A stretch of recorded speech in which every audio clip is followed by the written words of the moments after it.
pretty good. Hey, what is going on, guys? Ali here, back again with another video for you guys today. A Sword Art Online video about Kirito, the babes, and if I really consider it a harem SAO. And I don't, pretty much, I don't. Now, I recorded like a video exactly like this one actually like a few months ago that like I told some people in the comment section that I'm making a video like this, like I believe like a month ago or 2 months ago or something. I believe before episode 19, I recorded a video about this stuff, and like after overall, like, you know, over time and whatnot, I thought that, like, you know what, I'm just gonna scrap that video because it was like, it was very long and the editing felt so very like tedious and everything that I was just like, you know, I'm just gonna scrap it and then re-record the video about my thoughts about these things, about, like, you know, Kirito, the babes, if I consider SAO a harem, which, you know, clearly from my point of view, I don't see it like whatsoever, or, you know, whatever.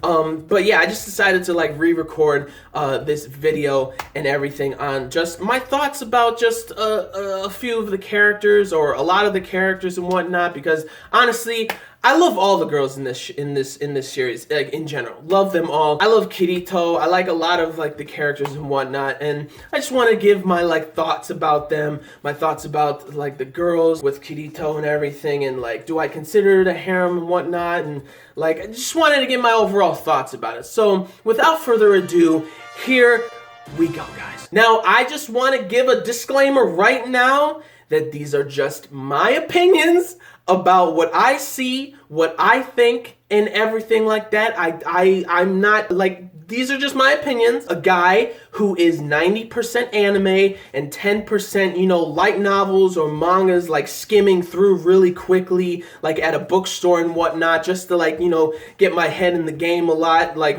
most of the time for like the SAO, like, community and whatnot, like just like thinking about a lot of things and whatnot. That's where my head is, you know. So again, these are just my opinions, nobody else's, just my opinions. If you agree with things I said, awesome, love it. Thank you so much for like agreeing and seeing where I'm coming from. If you don't, you can just keep walking along. Just keep walking along, right? And also this, like, I'm not talking about, like, you know, the game verse and everything, because like, just like the anime, they kind of push like a harem type of aspect sometimes and whatnot, and like I hate that, because like it's obviously in SAO it's not even like that. But whatever, let's get to it. Here we go, guys. Now, Kirito, the ladies, and is SAO somewhat of a harem? Not really. My thoughts on it is that, like, obviously Kirito, this is why I like Kirito as a character in general, as an MC and whatnot, because it's not that, like, he doesn't go through, like, a lot of, like, hardships and whatnot, because obviously in War of Underworld Part 2, that episode, I believe it was 18 or something, which is my #1 favorite episode of SAO in general, when like he has to go through all of his memories again and whatnot, and all those deaths that he saw, like Sachi's death, which is just like, that is just the saddest thing that, like, one of the saddest things that I've just witnessed in SAO in general. Like, it's so sad, and seeing her guild get wiped out also and such, and like seeing him having to kill a bunch of people for the sake of like the entirety of SAO and the people in it, whatnot. Like, even though he's doing it for the right reasons and stuff, he's killed people. Like, he's actually killed people and decided to take that stuff upon himself, regardless if those people are evil or terrible or mean or horrible type of people. He still had to take it upon himself to kill them. And regardless if they are evil or bad or anything like that, that's still gonna have a scar on his heart and everything. And for him to constantly take it upon himself to do these things, even just like masking himself as just like the beater in, I believe, the first floor boss, when he fought that thing, pretty much protected his fellow beta testers' like honor. Pretty much that's what like he did when he was holding him and he died and whatnot. Like, just saying that like he's the beater and everything just to protect like his fellow comrades' name and stuff is just, it's very admirable. And I love his character also because he, as a main character, is more so of a protector, right? Like a protector, one who takes on the difficulties for other people and whatnot. And that's also why all of these women that like he like obviously meets and whatnot, he either changes their perspective on some things and whatnot, or he protects them and everything. And obviously a lot of these girls in this show do end up having feelings for him at the beginning. But then once Asuna comes into the picture, they're like, damn, because ain't no way nobody is going to be able to ever beat Asuna in the department of Kirito. Let's be real here. And it's also not because Kirito is dense or anything. It's just that he has only ever saw Asuna. He has only ever had eyes for her. That's why he doesn't, like, unless a girl blatantly says, I love you or I'm in love with you, he's not gonna care to try to understand her unless they actually say it to him.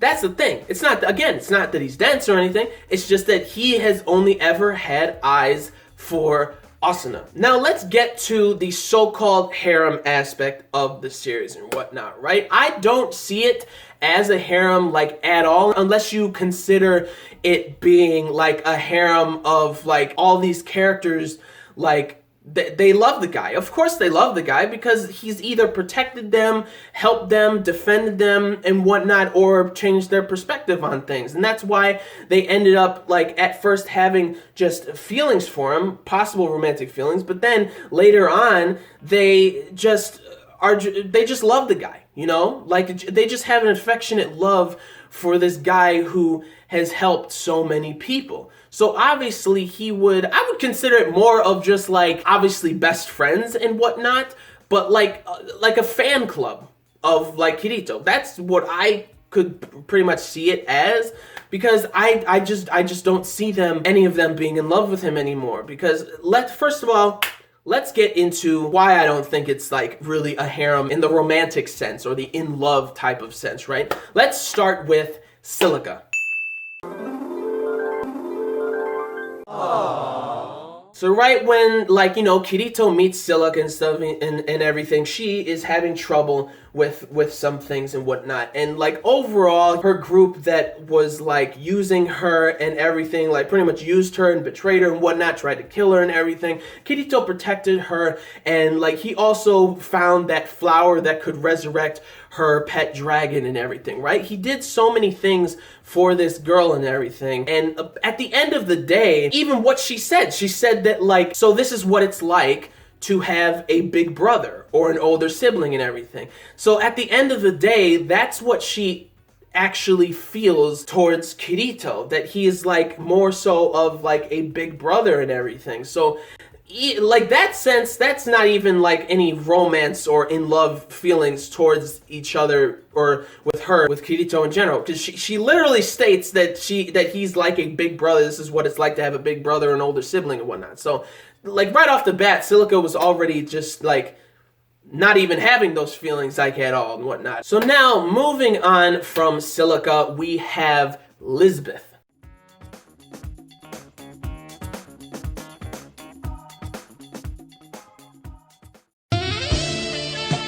Now, Lisbeth and her character, love it. Like, I love her dynamic with Kirito, just like how I like Sinon's dynamic with Kirito and everything, in that, like, at first, obviously, Lisbeth, you see it, that she thought that, like, oh, maybe because, like, he protected her and everything, well, first, he destroyed her strongest sword and whatnot.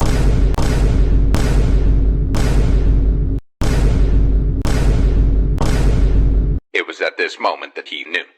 He fucked up. NANI?! You son of a bitch! So they had to venture to get materials and such for like a new sword for Kirito and everything, and like he protected her throughout that entire time while they were going to get like the materials and whatnot. And it got intimate. She even said that I love you when they were in the air and everything. Obviously he didn't hear and whatnot because of the wind and everything. Like that shit was crazy. So like to see that, like, you know, it got intimate and everything. Like she said I love you to him even though he didn't hear it, obviously because of like the wind and whatnot. Like you're seeing her thinking that, oh, maybe in this world there is a possible romance that I could have, and it could be with this person and whatnot. It wasn't something that was like, yes, I'm infatuated with this guy, I'm in love. It was just something that was like a possibility. Oh, I could possibly have some sort of romance, and maybe it's with this guy. But then when they get back to her blacksmith shop and whatnot, who shows up? Asuna. And she sees in Asuna's eyes about what's going on and everything, and that, like, you know what, she's like, oh, so Kirito and Asuna probably already have a thing and whatnot. They've known each other for a while. Meanwhile, Lisbeth has only known Kirito for barely any time and whatnot. So that's why when she went behind her blacksmith shop, I believe it was behind her blacksmith shop, she was standing there crying, not because she was straight up in love with Kirito, but because she thought that genuinely she could have had a possible romance with this guy. But then she realized that Asuna has a thing for this guy and everything, and her crying is her getting over it. And I love their dynamic now because you got them having funny banter and whatnot. Obviously that started with him breaking her sword and stuff, which was just funny and everything. But then, like, I believe the second season when he was going to introduce Sinon to them and everything, like, she has a funny banter saying that, like, how can you be so late? You know, I'm gonna get fat by eating so much cake because you're late and whatnot. And then Kirito's like, that's not my fault. She tries to hit him and falls over and stuff. Like, funny, joking type of, like, things that happen between them and whatnot. So I love that part of it. And then him saying that she's a rip-off blacksmith, whatever, which was hilarious too. I like their dynamic because it seems like they're, like, they have, like, a best friend type of, like, affection, or she has, like, a best friend type of affection towards him and everything, and vice versa, that, like, you know, she's a wonderful friend to Kirito and really to Asuna too. I believe she's Asuna's best friend or something. But, like, just to see that flush out of her thinking that she possibly could have romance with him, to just having, like, funny banters was just great and everything. And then obviously when she was crying and whatnot, when Kirito went to where she was and then he left, she was crying to get over it. And she obviously got over it and everything. Obviously, you know, like when Asuna and Kirito in the first season were, like, on that bench, like, hanging out, holding hands and stuff, she was getting aggravated in the cafeteria, which was hilarious and whatnot. Like, it's not that she was, like, still in love with Kirito. It's just that she's jealous that they have a thing and she doesn't have a thing yet, which is just very funny to me and everything. And Silica's like, all right, come on, Elizabeth, like, get over it and whatnot. Like, that whole thing was, like, hilarious. So to me, Elizabeth obviously doesn't have those feelings for Kirito anymore, or really didn't even have necessarily feelings. She just thought of, like, possibilities of feelings and whatnot. So again, I don't think Elizabeth has those feelings towards him whatever at all. Now let's get into baby girl Lifa, aka Suguha.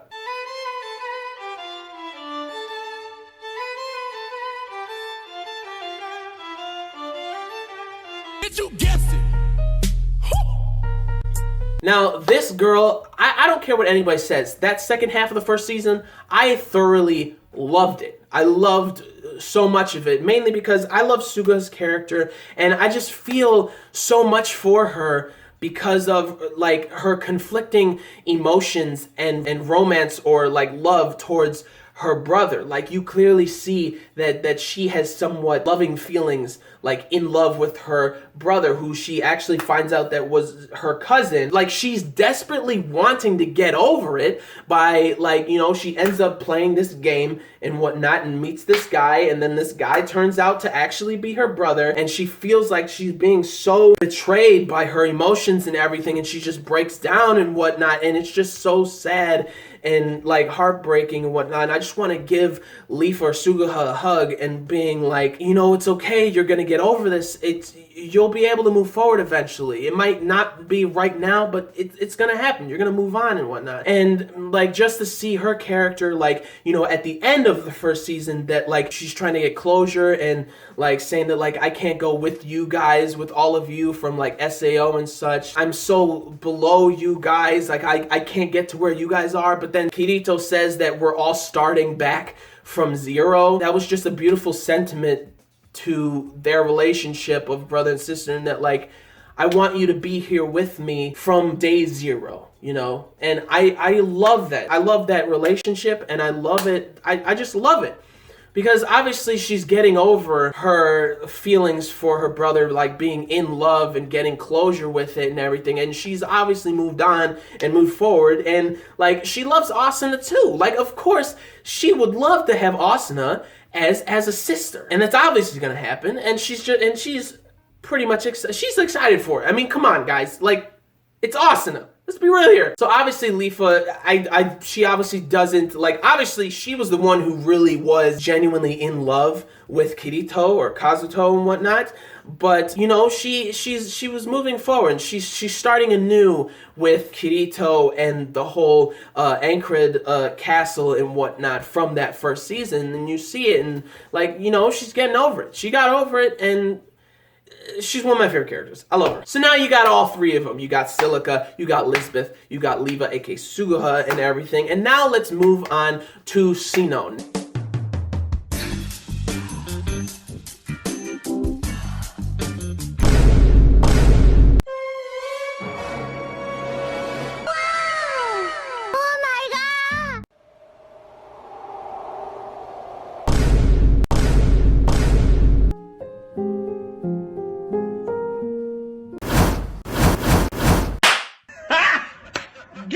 Now, I never thought that Sinon in general ever was in love with Kirito and everything, but like, first of all, like Sinon's backstory, she's the best in terms of backstory, best character of the series in general. Like, just to see her, like, when she was a child having to kill this person with a gun, and her trauma with guns and everything, and the way she deals with that trauma playing Gun Gale Online and everything, like, it helps her cope with, like, the real world and whatnot. It's like therapy to her and everything. And just to see her character, she ends up meeting Kirito, and Kirito pretty much opens her up, you know, opens her shell pretty much and everything. And like, really, these two characters really open up with each other. Like, Kirito talks to her about what happened with, like, you know, Laughing Coffin, and Sinon like tells him about what happened to her and her trauma and stuff. And he was just a character that was like an amazing, like, therapeutic, like, closure type of friendship towards her in general when it came to that first half of that second season. Like, you see her, first of all, she copes with what happened to her, like her trauma in the real world with this game and everything, and then it kind of turns upside down with Death Gun seemingly actually killing people in the game that makes them die in real life and everything. And so like her trauma kind of like messes with her again, and then like Kirito's there to calm her down and everything, you know. And like, to see their whole dynamic flushed out and played out throughout that first half of the first half of the second season was just phenomenal and everything. And then at the end, when Kirito ended up giving her closure with inviting that woman or that mother who was pregnant at that postal office and whatnot, that could have actually died from that guy that had the gun and everything, and then the little girl saying like, thank you so much for protecting my mom and everything, and me and my mom and stuff. Like, that whole scene made me cry. That was just such beautiful closure that Kirito and Asuna and them gave Sinon. It was such an amazingly beautiful thing. And also when Kirito protected her in her apartment when her friend was like, he was gonna kill her. It wasn't necessarily like a sexual assault type of thing. Like, he was legitimately going to kill her, and Kirito was going to die protecting Sinon with that muscle relaxer to the heart and whatever. Like, that whole scene was just crazy. Like, he protected her and risked his life to protect her and everything. And now it's more of like when it comes to all the girls, that Sinon is really his best friend. Like, if she really is like his best friend and stuff. They can have like funny banters with each other and things like that. They trust each other to the utmost and whatnot. Obviously, everybody trusts Kirito to the utmost with everything that he's done, but just to see that was just phenomenal. I loved every single second, minute, hour of their relationship throughout the first half of the second season, and it was just so good with her character. She's probably like number 3 of like favorite women of SAO and everything. And Reki, like he knows how to make such a strong woman, whether it be just power in general, strength and whatnot, or just willpower of the heart and mind and whatnot. He really is able to make an amazing, phenomenal female character, and that's exactly what Asuna is, Lisbeth, Silica, Suguha, and Sinon. Now let's get into Alicization. The women in Alicization, I would say there was like one girl that really was obviously in love with Kirito, right? And that's Rani.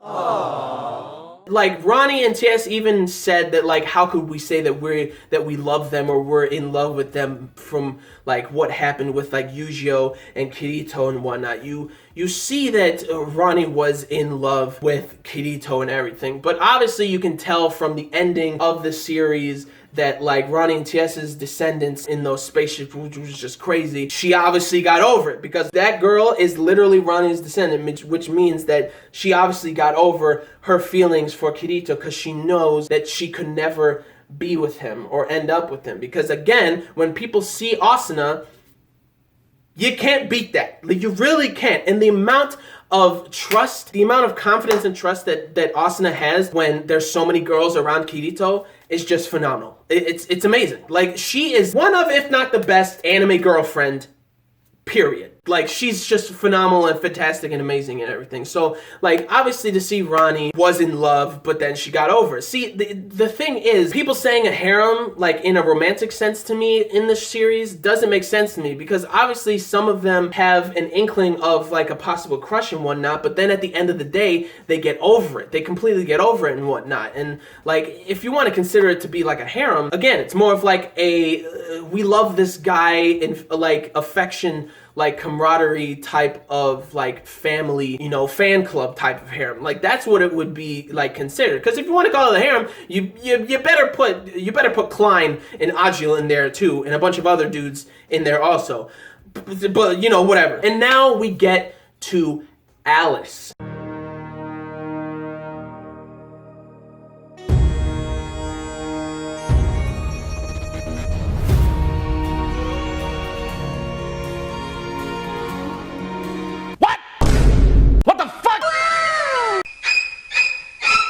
Yes. Yes. Yes. Right? And like seeing her saying that like during the interview when she was able to escape and everything, like obviously she's really contemplating on like, what is Kirito to me and what am I to Kirito and everything. And like even in like the sense of her talking about this, I felt that like it was more of just a genuine connection and bond with each other, just like how like a genuine loving affectionate type of bond with each other, just like how like in Marvel Studios where like Black Widow and Hawkeye, they love each other to the utmost to where they will die for each other, they will take a bullet for each other and everything. They love each other so much just because of everything that they went through.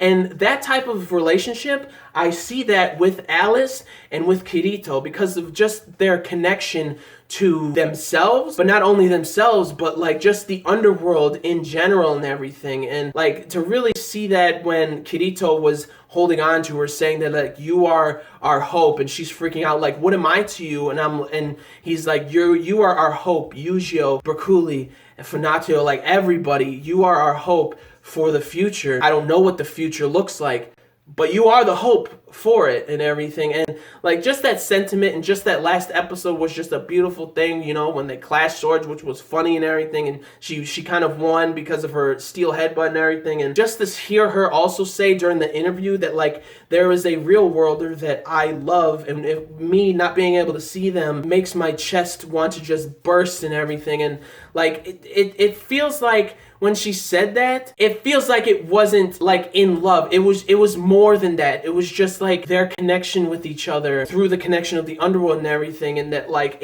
the underworld is both of their home. It's both of their homes. Just their camaraderie from everything that they've done, how she protected him and then he protected her so many times, and they really just open up with each other so much so. And like her connection with, like, you know, when he woke up, she noticed it and she rushed to him, even though I heard in the light novel she rushed to Asuna and Kirito, but for some reason in the anime they kind of want to push that feeling of like in love, but it's just weird. I don't like it. But like you see it that she just genuinely cares for Kirito in a way that's just it's not romance. It's just like it's a stronger caring than just in love, if you know what I mean. You know, like even Reki said, the creator of SAO, he even says that like it's not even in that sense that she's in love with him. It's just that like it's their connection to not just themselves but the underworld and everything. And then she has just a strong maternal type of instinct towards him that like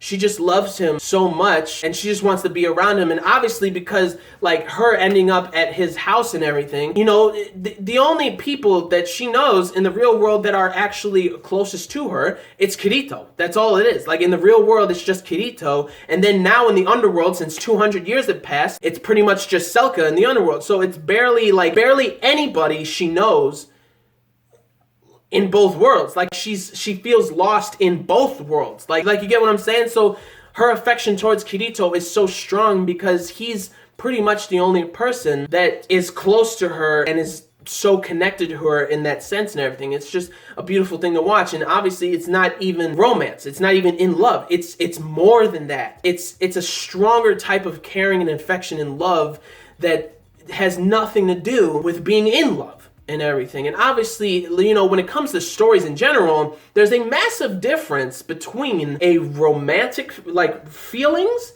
and love, and then in love or romantic feelings. Like there's massive differences when it comes to storytelling between feelings and then romantic feelings and then love and then being in love and everything. And I don't see that necessarily at all with Alice and Kirito and everything. And obviously she gets a little irked when Kirito's like, can Asuna come with us? Really? Obviously she feels a little irked because she just wants to be around him because of their connection and whatnot. So obviously she'd be like, fine, we can bring Asuna. We might need help with her when, like, if something bad might happen, we would need help and whatnot. It's just hilarious and everything. So, like, again, Alice's character, obviously not in love with him in the sense of, like, from what I'm seeing, obviously. And then you got, what is it, Sorkalina, I believe? Like, obviously she's not in love with him. Like, never once even showed that type of, like affection of being in love and whatnot. It's just not. But anyways, like, those are pretty much all the girls that people would consider to be in his harem and whatnot. And obviously, from the things that I said, but actually getting into the deeper thoughts of, like, the actions of these characters, you would understand that it's not an in-love or romantic type of harem and whatnot. If somebody really does want to call it a harem, then it would be more so of just Kirito. This is also why I love Kirito, because he is the epicenter of everybody collectively coming together and becoming just a lifelong family or lifelong friends and everything. And that is just such a beautiful thing for an MC, and that's why I also love him so much, is because he really does connect everyone together in just the real world, but also the virtual one and everything. And he's just the epicenter of protecting and everything, and like just really changing people's perspectives on some things, and also just,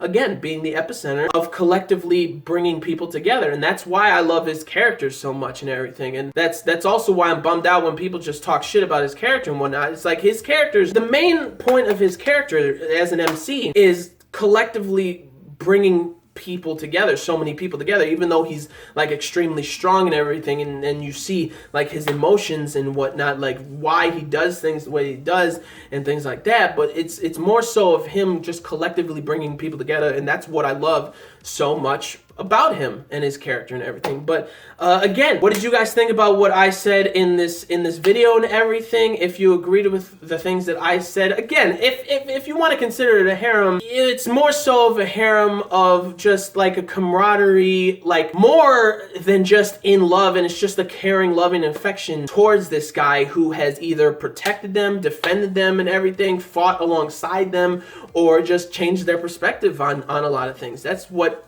he's done. And like, if you agreed with like a lot of things, again, if you think it is a harem and stuff, you better agree to put Agil and Klein and all the other dudes and whatnot into that harem also. So again, like a Yu-Gi-Oh and stuff like that and everything. But again, I can't consider it a harem just because of just the story in general, and just how like all these women know for a fact that they're never going to be able to beat Asuna in the department of Kirito. Let's be real here, guys. But anyways, if you liked anything I had to say, agreed with anything I had to say and everything, if you love SAO and stuff, leave down in the comments your thoughts about everything I said and whatnot, and SAO in general. Like this video if you did, like the video if you liked anything I had to say, like the video if you agreed with me. Like, all of these babes in the series are just so well written and just so strong and just so like strong-willed, not just power and everything, but also strong-willed, because I also loved it how Ronnie stood up to Visago and everything. Like, even though she's weak physically in terms of him, she stood in front of him. Like, that's some strong willpower that she had of just, she knows what this guy's capable of, and she stood there being like, no, you can't take him like away from us or whatever, even though like he pushed her aside. That's some strong will for her to stand there. Like this video if you did, like if you like SAO, like the video if you liked anything I had to say and everything, and subscribe to the channel for more reviews, vlogs, unboxings, live reactions to theater discussion videos, and things like that. So gentlemen, stay classy, ladies, stay sassy, but most importantly, everybody, you guys stay a little nasty, alright? So peace and love, and I'll see y'all later in the next video. Peace out, may the force be with you always, plus ultra and lot home and everything. And man, I cannot wait for more SAO. I cannot wait, guys. Thanks for listening. Peace out.